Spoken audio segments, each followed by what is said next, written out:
모세가 장막 세우기를 끝내고 그것에 기름을 발라 거룩히 구별하고 또 그 모든 기구와 제단과 그 모든 기물에 기름을 발라 거룩히 구별한 날에 이스라엘 지휘관들 곧 그들의 조상의 가문의 우두머리들이요 그 지파의 지휘관으로서 그 계수함을 받은 자의 감독된 자들이 헌물을 드렸으니 그들이 여호와께 드린 헌물은 덮개 있는 수레 6대와 소 12마리이니 지휘관 2사람의 수레가 하나씩이요 지휘관 1사람의 소가 1마리씩이라. 그것들을 장막 앞에 드린지라. 여호와께서 모세에게 말씀하여 이르시되 그것을 그들에게서 받아 레위인에게 주어 각기 직임대로 회막 봉사에 쓰게 할지니라. 모세가 수레와 소를 받아 레위인에게 주었으니 곧 게르손 자손들에게는 그들의 직임대로 수레 2과 소 4마리를 주었고 무라리 자손들에게는 그들의 직임대로 수레 4과 소 8마리를 주고 제사장 아론의 아들 이다말에게 감독하게 하였으나 고앗 자손에게는 주지 아니하였으니 그들의 성소의 직임은 그 어깨로 매는 일을 하는 까닭이었더라. 제단에 기름을 바르던 날에 지휘관들이 제단의 봉헌을 위하여 헌물을 가져다가 그 헌물을 제단 앞에 드리니라. 여호와께서 모세에게 이르시기를 지휘관들은 하루 1사람씩 제단에 봉헌물을 드릴지니라 하셨더라. 첫째 날에 헌물을 드린 자는 유다 지파 암미나답의 아들 나손이라. 그의 헌물은 성소의 세겔로 130세겔 무게의 은반 하나와 70세겔 무게의 은발이 하나라. 이 2 그릇에는 소재물로 기름 섞은 고운 가루를 채웠고 또 10세겔 무게의 금 그릇 하나라. 그것에는 향을 채웠고 또 번제물로 숫송아지 1마리와 순양 1마리와 1년 된 어린 순양 1마리이며 속죄 제물로 순염소 1마리이며 화목 제물로 소 2마리와 순양 5마리와 순염소 5마리와 1년 된 어린 순양 5마리라. 이는 암미나답의 아들 나손의 헌물이었더라. 둘째 날에는 이사갈의 지휘관 수알의 아들 느다넬이 헌물을 드렸으니 그가 드린 헌물도 성소의 세겔로 130세겔 무게의 은반 하나와 70세겔 무게의 은발이 하나라. 이 2 그릇에는 소재물로 기름 섞은 고운 가루를 채웠고 또 10세겔 무게의 금 그릇 하나라. 그것에는 향을 채웠고 또 번제물로 숫송아지 1마리와 순양 1마리와 1년 된 어린 순양 1마리이며 속죄 제물로 순염소 1마리이며 화목 제물로 소 2마리와 순양 5마리와 순염소 5마리와 1년 된 어린 순양 5마리라. 이는 수알의 아들 느다넬의 헌물이었더라. 셋째 날에는 스불론 자손의 지휘관 헬론의 아들 엘리압이 헌물을 드렸으니 그의 헌물도 성소의 세겔로 130세겔 무게의 은반 하나와 70세겔 무게의 은발이 하나라. 이 2 그릇에는 소재물로 기름 섞은 고운 가루를 채웠고 또 10세겔 무게의 금 그릇 하나라. 이것에는 향을 채웠고 또 번제물로 숫송아지 1마리와 순양 1마리와 1년 된 어린 순양 1마리이며 속죄 제물로 순염소 1마리이며 화목 제물로 소 2마리와 순양 5마리와 순염소 5마리와 1년 된 어린 순양 5마리라. 이는 헬론의 아들 엘리압의 헌물이었더라. 넷째 날에는 르우벤 자손의 지휘관 스데울의 아들 엘리술이 헌물을 드렸으니 그의 헌물도 성소의 세겔로 130세겔 무게의 은 쟁반 하나와 70세겔 무게의 은발이 하나라. 이 2 그릇에는 소재물로 기름 섞은 고운 가루를 채웠고 또 10세겔 무게의 금 그릇 하나라. 이것에는 향을 채웠고 또 번제물로 숫송아지 1마리와 순양 1마리와 1년 된 어린 순양 1마리이며 속죄 제물로 순염소 1마리이며 화목 제물로 소 2마리와 순양 5마리와 순염소 5마리와 1년 된 어린 순양 5마리라. 이는 스데울의 아들 엘리술의 헌물이었더라. 다섯째 날에는 시므온 자손의 지휘관 수리사떼의 아들 슬루미엘이 헌물을 드렸으니 그 헌물도 성소의 세겔로 130세겔 무게의 은 쟁반 하나와 70세겔 무게의 은발이 하나라. 이 2 그릇에는 소재물로 기름 섞은 고운 가루를 채웠고 또 10세겔 무게의 금 그릇 하나라. 이것에는 향을 채웠고 또 번제물로 숫송아지 한 마리와 순양 한 마리와 1년 된 어린 순양 한 마리이며 속죄제물로 순염소 한 마리이며 화목제물로 소 2마리와 순양 5마리와 순염소 5마리와 1년 된 어린 순양 5마리라. 이는 수리사떼의 아들 슬루미엘의 헌물이었더라. 아멘. 이번 주에 이 낫소의 말씀을 통해서 하나님께서는 이스라엘 백성들을 총계하시면서 들어 올리십니다. 이 들어 올리신다라고 하는 이 단어가 이제 낫소이고, 오늘 이 민수기 7장에서 이 성막의 봉헌이 이제 이루어지게 되는데, 성막 봉헌식이 있게 되는데, 이건 굉장히 어떻게 보면 많은 과정들이 있었습니다. 성막이 완공된 것은 이제 출애굽기의 그 마지막 부분에서 이제 성막이 완성되고, 또 레위기에서 제사장들이 세워지게 됩니다. 민수기에서 백성들이 총계되고 난 이후에 비로소 성막이 하나님께 봉헌됩니다. 이 봉헌된다라고 하는 단어가 바로 이게 낫소입니다. 그러니까 이 들어 올린다라고 하는 것은 봉헌한다라고 하는 뜻과 연결이 되죠. 그래서 이 오늘 이스라엘 백성들이 하나님께 이 성막의 봉헌물들을 그렇게 올려드릴 때에 그 올려드리는 지휘관들, 그들의 조상의 가문의 우두머리들이요, 그 지파의 지휘관, 그러니까 단순한 어떤 리더가 아니라 군대의 지휘관과 같은 이 지휘관들을 이 나시임이라고 부릅니다. 들어 올림을 당한 자들이라는 그런 뜻이죠. 또한 이 나시임이라고 하는 말은 지휘관이라고 하는 뜻도 있지만, 그 땅에서부터 올라온 어떤 그 구름, 증기, 이러한 것을 의미하기도 합니다. 그러니까 성막에 빽빽하게, 성막이 완공되었을 때 그 안에 빽빽하게 찼던 어떤 그 구름, 그것은 임재를 상징하는 것인데요. 그것을 또한 이 나스임이라고 합니다. 그래서 하나님이 그 안에 가득히 계시는 자를 백성의 지휘관으로 삼는 것입니다. 우리가 성막이라고 한다면 우리 안에 성령이 가득 차 있는 어떤 그러한 사람을 하나님께서 들어 올리시는 것이고, 그 사람을 이스라엘 백성의 지휘관으로 삼으셨다라고 하는 것이죠. 요한복음 3장 14절에서 예수께서는 이렇게 말씀을 하십니다. 모세가 광야에서 뱀을 든 것 같이 인자도 들려야 하리니 이는 그를 믿는 자마다 영생을 얻게 하려 하심이니라. 여기서 들린다라고 하는 것은 이 높이 올라간다라고 하는 뜻이 아닌 것을 우리는 알고 있습니다. 제자들은 그 당시에 몰랐습니다마는, 그것은 이 들어 올려짐이라고 하는 것은 하나님께 철저하게 봉헌된다라고 하는 것이고, 그것은 또한 십자가로 자기 자신이 들어 올려지게 됨을 예수께서 말씀하셨습니다.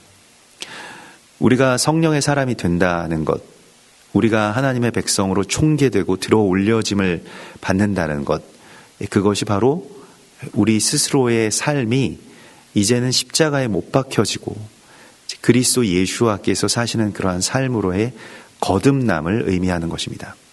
거듭남의 삶이라고 하는 것이 무엇인가? 그것이 바로 봉헌, 오늘 이 말씀 속에 있는 것이죠.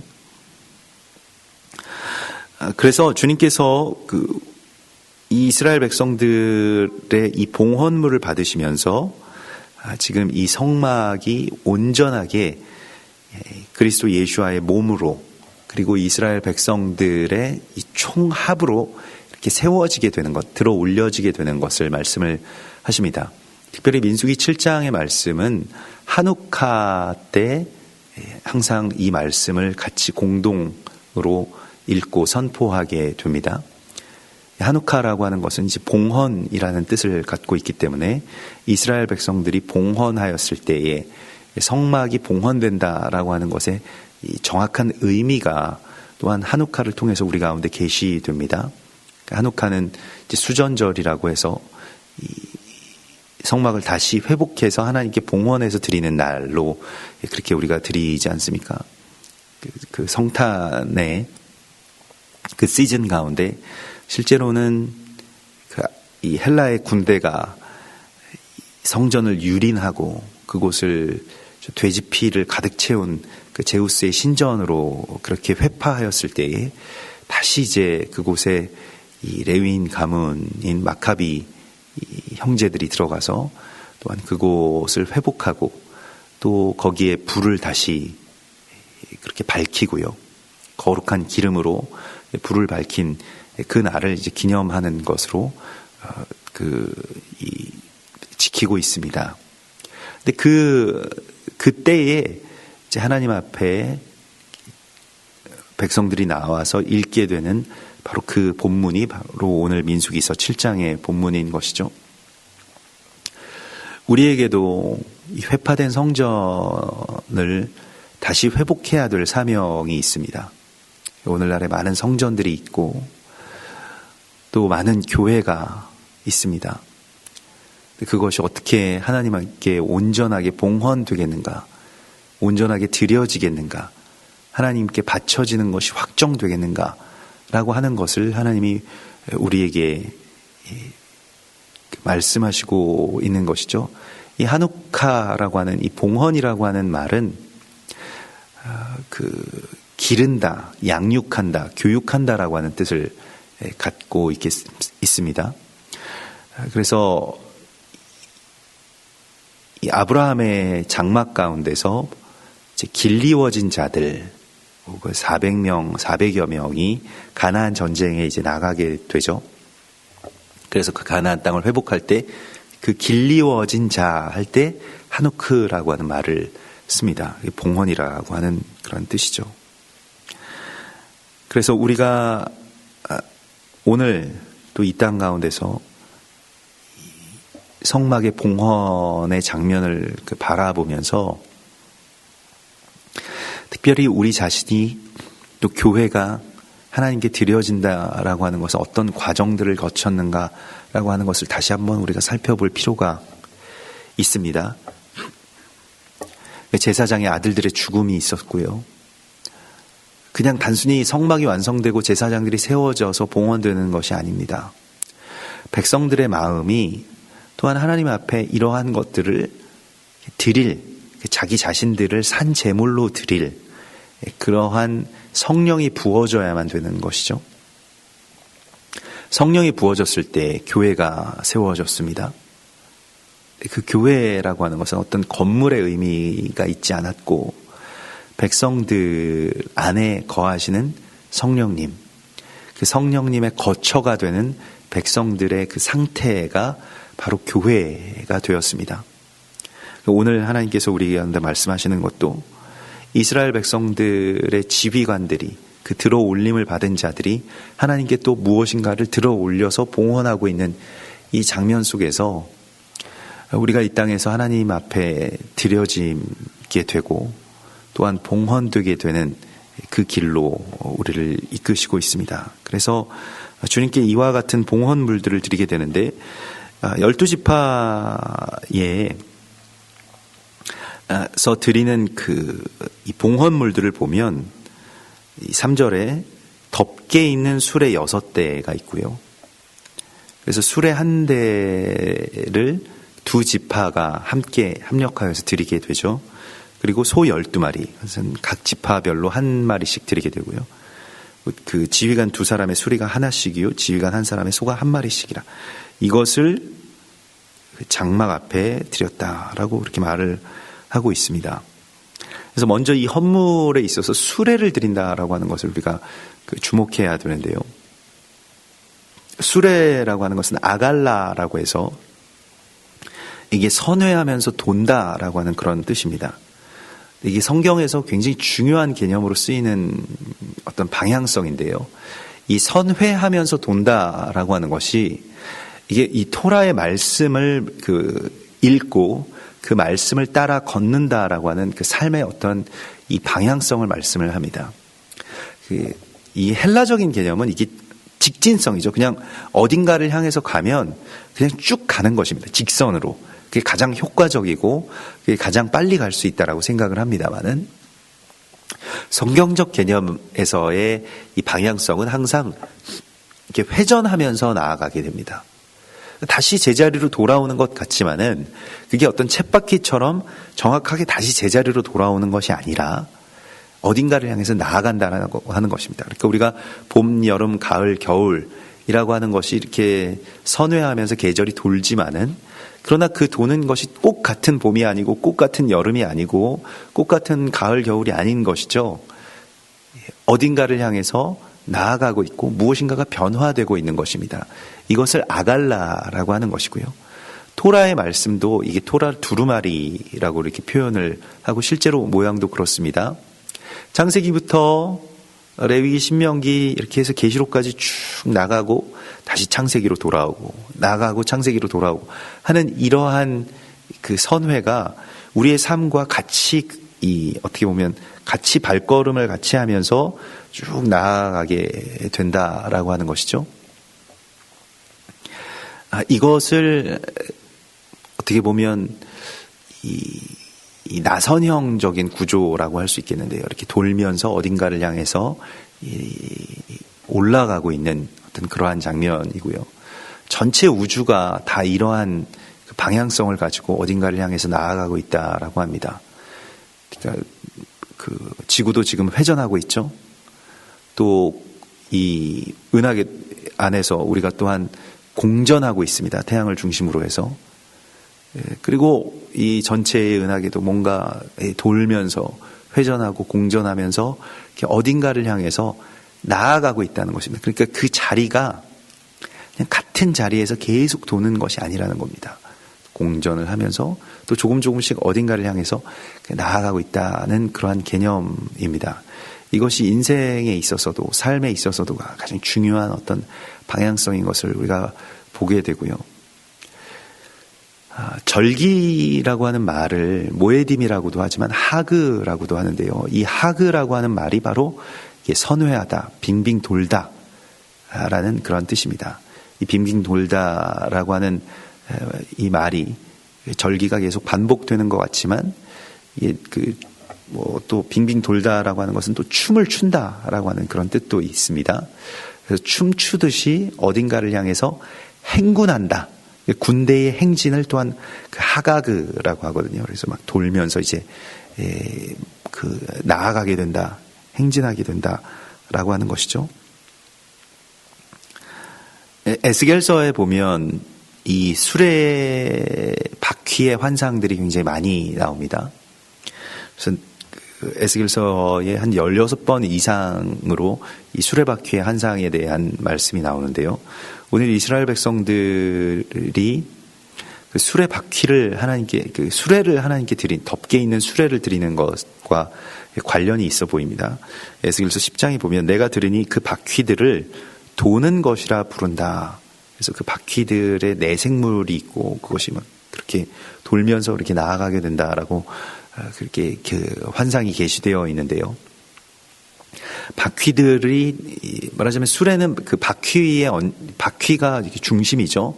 바퀴가 돌면서 이제 수레가 이제 나아가게 되는데 그 바퀴를 도는 것이라고 부른다. 이게 도는 것이라고 부를 때의 그 도는 것은 이제 그 갈릴입니다. 그래서 갈릴리를 도는 것이라고 이렇게 불렀습니다. 구르다. 그래서 길갈, 갈릴 이러한 것이 다 구르다, 돈다라고 하는 그러한 뜻을 갖고 있고요. 어떤 면에서 우리가 하나님 앞에 나아가는 것은 다시 제 자리를 찾는 것이죠. 다시 돌아가는 것입니다. 처음 사랑으로 또 다시 처음부터 다시 시작하는 것이죠. 그러나 그것은 원래의 그 제자리를 맴도는 그러한 돌미 아니고 하나님께로 나아가는 그러한 전진이 되겠습니다. 그런데 이것을 다시 돌아오는 것이라고 주님이 말씀을 하시고 있습니다. 그래서 이 갈릴리에서 예수와께서 그 제자들을 부르시고 그곳을 사역의 그 주 무대로 삼으셨던 것은 이유가 있습니다. 그것은 다시 돌아오게 하시는, 흩어진 이스라엘을 다시 돌아오게 하실 하나님 아버지의 마음을 갖고 또 그곳에 거하셨던 것이죠. 부활하신 이후에도 예수와께서 제자들에게 이렇게 말씀을 하십니다. 마태복음 28장 10절에 보면 예수께서 이르시되 무서워하지 말라. 가서 내 형제들에게 갈릴리로 가라 하라. 거기서 나를 보리라 하시니라. 예루살렘에서 부활하셔서 그곳에서 이제 제자들 기왕에 다 불러 모으셔서 이제 예루살렘에서 또한 온 열방을 향해서 파송하실 것인데 꼭 다시 또 갈릴리로 가야 되겠는가? 이 갈릴리와 예루살렘은 지금도 차로 2시간 반 정도 걸릴 정도로 먼 거리입니다. 그곳에 가서 다시 만나자라고 말씀을 하시고 있죠. 왜 그러셨을까요? 갈릴리라고 하는 곳이 바로 다시 돌아가는 곳이기 때문에 그렇습니다. 다시 시작하는 곳이고요. 다시 예수와와 함께 그 처음 사랑으로 나아가는 것이고요. 다시 첫 계명부터 주님 안에서 그렇게 시작할 수 있는 곳, 그곳을 이제 갈릴이라고 불렀다는 것입니다. 그래서 이 수레가 결국에는 이 성막이라고 하는 것의 어떤 완성이 되는데요. 이게 무엇이냐면 이 수레가 결국엔 이제 성막이 성막 되게 하는 것에 어떻게 보면 이 마지막 완성 그 퍼즐이라고 할 수 있겠습니다. 성막이라고 하는 것은 고정돼서는 안 되는 것이거든요. 성막이라고 하는 것은 계속해서 이동하면서 하나님의 나라를 향해서 이렇게 나아가게 됩니다. 이 수레가 달렸다라고 하는 그 수레가 이제 받쳐졌다라고 하는 것은 이제 이스라엘 백성들의 삶의 정체성이 본향을 찾는 길로 나아가겠다라고 하는 것을 이렇게 온전하게 선포하고 있는 것이죠. 수레에 이제 이 성막을 실을 수가 있게 되기 때문에 이제는 나아갈 수 있는 준비가 된다라고 하는 것입니다. 주님의 말씀 가운데서 주님께서 가시는 곳에 나도 가고 주님이 머무시는 곳에 나도 머물겠습니다 라고 하는 이 룻의 고백, 룻이 나오미에게 했던 고백입니다만 또한 우리가 예수께 하는 고백입니다. 이게 수레를 하나님 앞에 봉헌한다라고 하는 그런 말입니다. 그러니까 나의 삶의 결정권에 있어서 우리는 이렇게 안정을 추구하고 그 변화를 싫어합니다. 머리와 입술로는 이제 변화를 좋아합니다만 실제로 삶 가운데 그런 변화가 일어나는 것에 대해서 굉장히 불안해하죠. 내가 결정하고 내가 통제하고 나의 수중 안에 있는 어떠한 그 시간과 또 그러한 재정과 그러한 삶의 이야기들만을 우리가 안정이라고 생각을 합니다. 내가 다스리는 나의 삶을 좋아하지 하나님이 다스리시는 나의 삶을 그렇게 좋아하지 않습니다. 늘 불안하다라고 생각이 됩니다. 왜냐하면 나의 어떤 예상이 되지 않기 때문에요. 그러나 그것을 하나님 앞에 내 수레를 그렇게 드리는 것으로 주님이 나의 삶의 결정권자이십니다 라고 하는 것을 고백하는 것이죠. 또 내가 그 어딘가에 거주하는 자가 아니라 주님이 말씀하시면 늘 언제든 모든 것을 버리고 나아갈 수 있는 그 거류하는 자로 살라고 주님이 말씀을 하십니다. 이 수레를 하나님 앞에 드리는 것이고요. 창세기 45장에서 그 야곱을 모시고 올 때 요셉이 그 수레를 보내죠. 그래서 그 수레를 보고서야 야곱은 기운이 소생했다라고 말을 하고 있고요. 봉헌의 의미가 있습니다. 아버지를 또한 온전하게 내가 이 수레에 모시는 것과 같이 온전하게 내가 이것을 짊어지겠습니다 라고 하는 이 책임의 선포가 또한 이 수레에 있는 것이죠.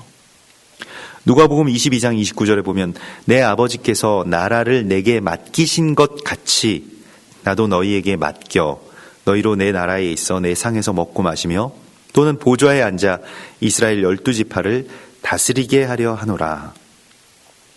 하나님의 위임이 지금 우리 가운데 있습니다. 위임으로 우리를 들어 올리실 때 우리도 또한 이것에 대한 책임이 있습니다 라고 하는 것을 그렇게 고백하고 선포하는 것, 그것이 바로 수레를 드리는 그러한 그 삶입니다. 그래서 이 수레를 드리면서 오늘 10절에 보면 제단에 기름을 바르던 날에 그래서 제단에 기름을 이제 바르게 되고요. 이 기름이 발라지고 제단의 봉헌을 위하여 헌물을 가져다가 그 헌물을 제단 앞에 드리니라. 이게 하누카입니다. 봉헌, 성전을 이렇게 봉헌하는 것, 시작하다라고 하는 그런 뜻이 있고요. 좀 전에 말씀드린 것과 같이 이 하나크가 그 어원이 되는데 교육시키다, 드리다라고 하는 그런 뜻과 함께 원래의 뜻은 무엇인가를 이렇게 집중하다, 그러니까 좁히다, 이런 이 여기에 완전히 무엇이라고 할까요? 우리가 오늘날 뭐 하는 말로 전부를 다 드린다, 뭐 올인한다, 뭐 이런 말을 하지 않습니까? 그것과 같이 전체가 다 여기에 집중되어 있다라고 하는 그런 뜻입니다. 이것을 하누카라고 합니다. 뭐 교육이라고 하는 것도 마찬가지고요. 전에 막 중구난방으로 흩어져 있던 것들을 이렇게 모으는 것이죠. 하나님께 드리는 것이 바로 그러한 것이고요. 봉헌의 참된 의미는 자기를 비워내고 하나님 앞에 이 모든 흩어져 있던 나의 마음들을 모아서 드리는 것입니다. 이렇게 좁히는 것이죠.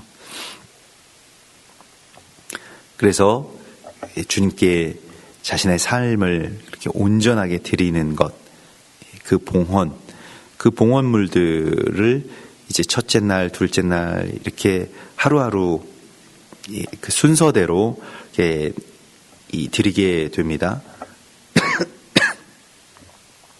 하루 한 사람씩 제단의 봉헌물을 드리라고 말씀을 하시죠.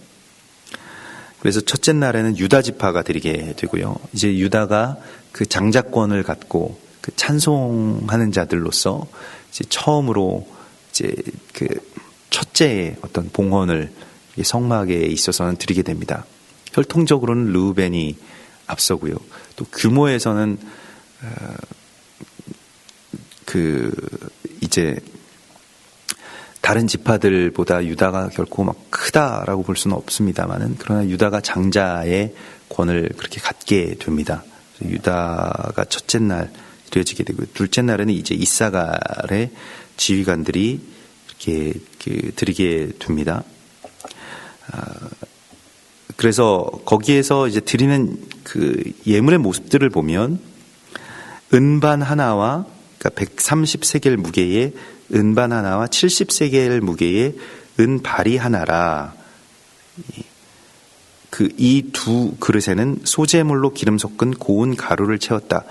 은반이라고 하는 것과 은발이라고 하는 것, 은반은 은쟁반이고요. 발이는 이제 그릇이 되겠는데, 은반을 케아라라고 합니다. 이 케아라는 카라에서 나온 것인데요. 찢다 라는 뜻입니다. 근데 그냥 단순히 찢는 것이 아니라 속이 비도록 파내다, 뭐 이런 뜻입니다. 속을 완전히 파내는 것이죠.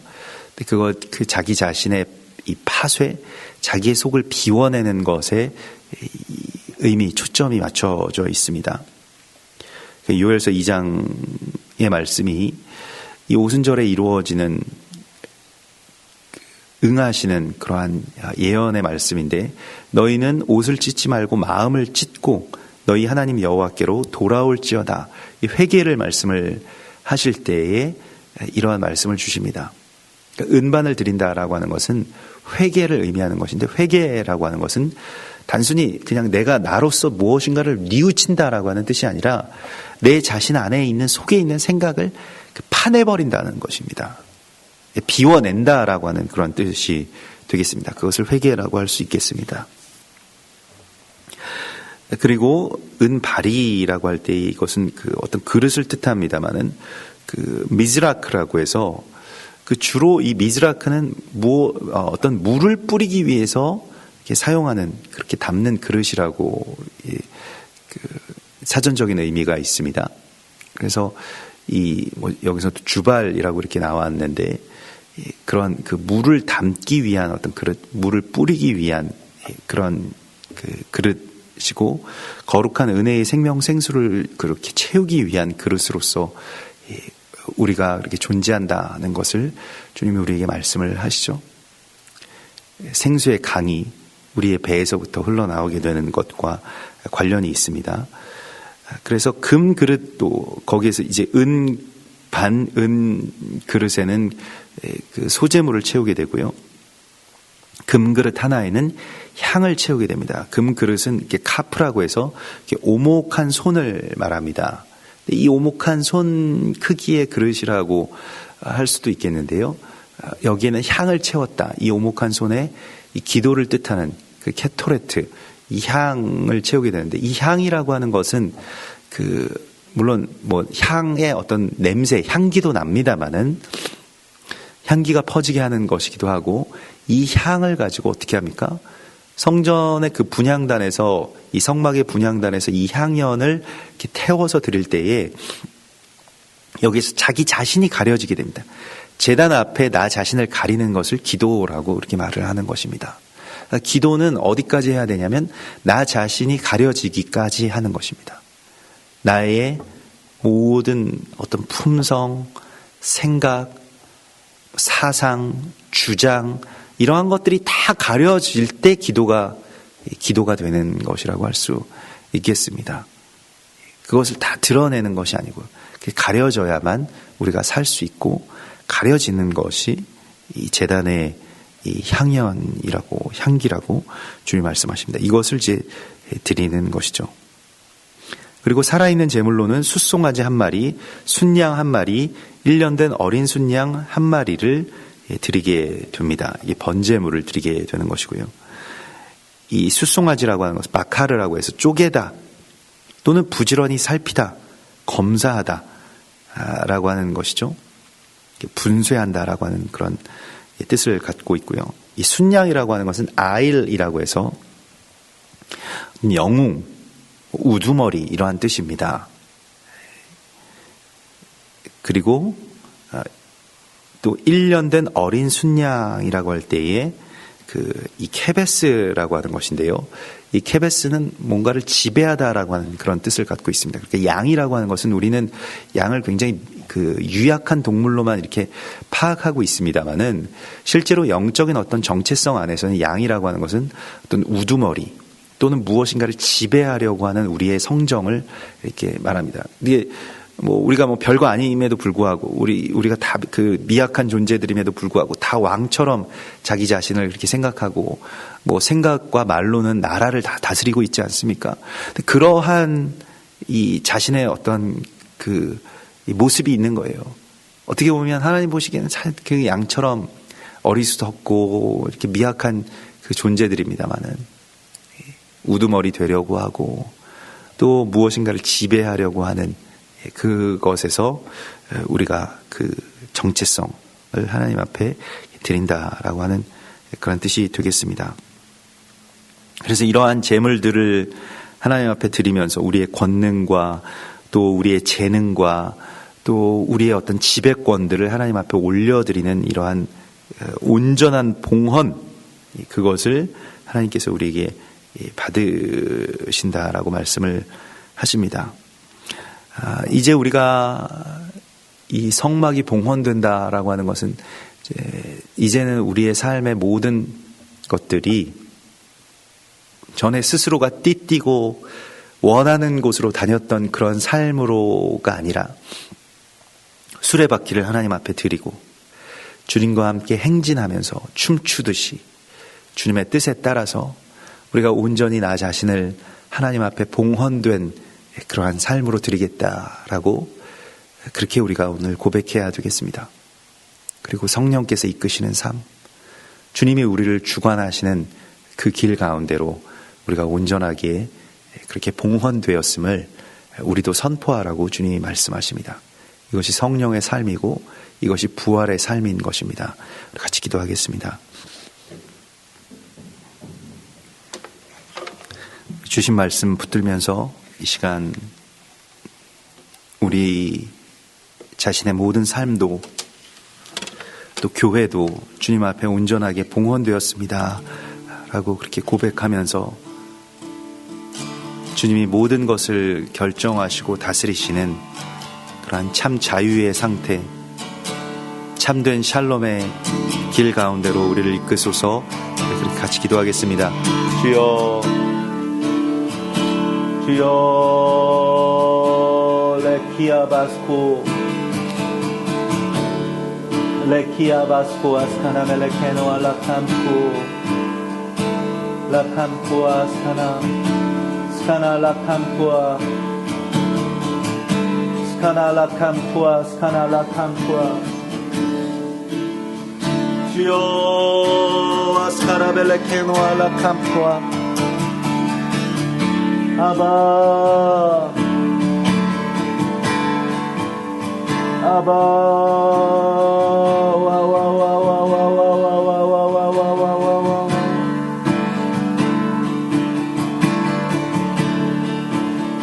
주여,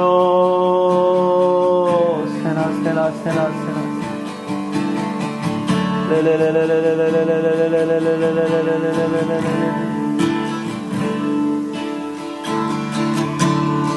아바, 주여, 스테나 멜레카바스코아사, 스테나 멜레케베토아바바. 주여,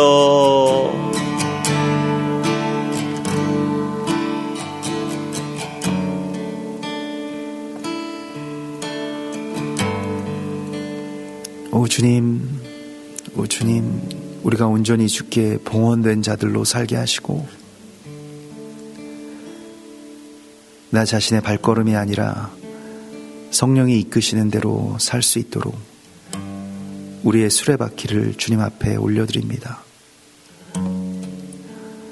주님, 이제 우리의 속이 다 비워진 그릇으로 주님께 드려지게 하시고 또한 우리의 권능과 권세들이 다 파쇄되고 주님 앞에 온전히 바쳐진 자의 자유를, 그 권세를 우리 가운데 허락하여 주시옵소서. 교회가 이와 같이 주님 앞에 봉헌되게 하시며 오직 성령의 기름으로만 불을 밝히는 그러한 주의 성막이 되게 하여 주시옵소서. 오늘도 이와 같이 우리의 발걸음을 이끄시고 또 주님께로 돌아가는 삶으로 우리를 인도하여 주실 것을 믿사오며 거룩하신 예수와 메시아의 이름으로 감사하며 기도드리옵나이다. 아멘. 하늘에 계신 우리 아버지시여, 이름이 거룩히 여김을 받으시오며 나라의 임하옵시며 뜻이 하늘에서 이룬 것 같이 땅에서도 이루어지이다. 오늘날 우리에게 일용할 양식을 주옵시고 우리가 우리에게 죄 지은 자를 사하여 준 것 같이 우리 죄를 사하여 주옵시고 우리를 시험에 들게 하지 마옵시고 다만 악에서 구하옵소서. 나라와 권세와 영광이 아버지께 영원히 있사옵나이다. 아멘.